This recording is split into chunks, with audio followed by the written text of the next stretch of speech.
All right, let's jump right in. We're going to talk about a rule you've probably heard a million times, the Fourth Commandment. But here's the thing. What if it's not just about, being nice to your parents? What if it's actually something much, much bigger, like a blueprint for how our entire society is supposed to work? Let's dig in and see. So yeah, this image right here, I think we can all relate to this. This is kind of how we all first learned about the Fourth Commandment, isn't it? Moses, the tablets, and it always seems to end with some kid being told to take out the trash or mow the lawn.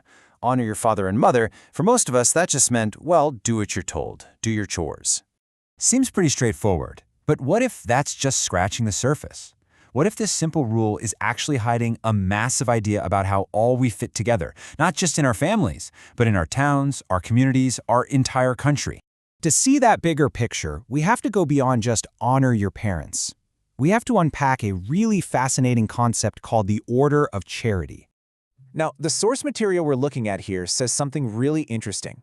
It claims that this commandment is a huge pivot point in the Ten Commandments. It's the moment where the focus shifts from our duties to God to our duties to, well, each other. And it all kicks off with this idea of an order of charity. So, what is this order of charity? It's not just a fuzzy feeling or a command to be good. Now, it's a very specific structure. The principle is that our love, our loyalty, our duty, it all has to start with the people right in front of us, spouses, parents, kids. And from that strong core, it ripples outward to the rest of the world. Let's start with that core then, the family. This order of charity provides a kind of blueprint for how things are supposed to work inside the home, and it's all about duties that go both ways.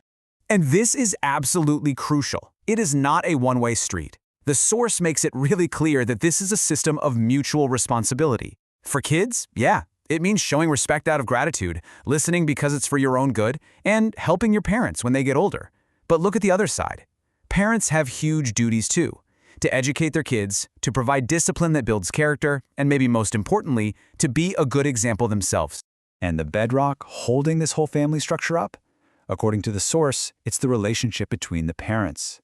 The argument is that for kids to really thrive, they need the guidance of both a mother and a father.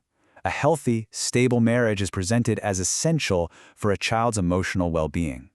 And from this viewpoint, divorce is seen as something that can create real insecurity and anxiety for children. Okay, so we've got the model for the family. But now we zoom out. This is where the idea explodes from the living room out into the public square, and we get to see how this one concept of honor is supposed to shape an entire nation. And get this, the logic just keeps expanding. The source argues that this principle of honor doesn't stop at your front door. It extends to teachers, to bosses, to leaders, to pretty much anyone who holds a position of authority for the community's benefit.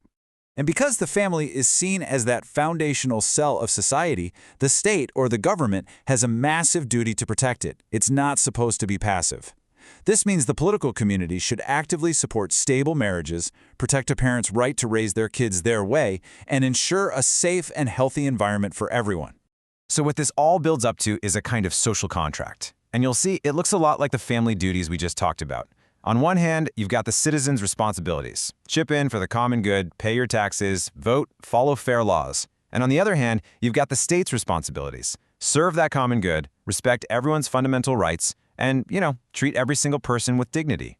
So at the end of the day, what's the North Star for all of this? What keeps authority from going off the rails? The source makes it perfectly clear. It all comes back to one non-negotiable idea: the dignity of the human person. That's the anchor. It's what's supposed to guide every decision, from a parent disciplining a child to a government passing a law. So think about where we started. We went from a simple command about chores all the way to this huge, complex social and political philosophy. It really leaves you with a big question, doesn't it? In our world today, with all its complicated loyalties, how does this ancient idea of honor, an idea that starts in the home and stretches all the way to the state, how does that challenge how we think about authority and responsibility and respect?